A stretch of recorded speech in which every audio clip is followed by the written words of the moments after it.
এখন পর্যন্ত আমার কাছে সুষ্ঠুই মনে হচ্ছে। যদিও কিছু বিচ্ছিন্ন ঘটনা ঘটেছে বিভিন্ন হলের ভোট কেন্দ্রে। অনেক ক্যান্ডিডেট দেখা যাচ্ছে ভোটের ভিতরে চলে গিয়েছে, ভোট কেন্দ্রের ভিতরে চলে গিয়েছে। সো এগুলা হচ্ছে কাম্য না।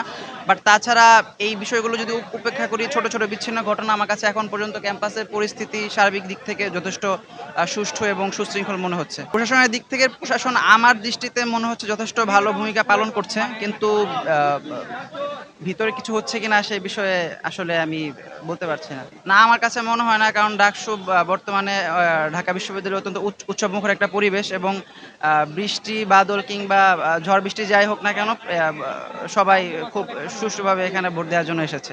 এটা কোনো ইমপ্যাক্ট ফেলছে না ওইভাবে। এদের প্রতি আমার বক্তব্য থাকবে সবাই ভোট দিতে আসেন। কারণ আপনারা একটা ভোটের জন্য দেখা গেছে কোনো যোগ্য প্রার্থী মিস করতে পারে তার পদ। সুতরাং সবাই ভোট দিতে আসেন। আপনার ভোটের উপর নির্ভর করবে ঢাকা বিশ্ববিদ্যালয় কাদের হাতে যাবে।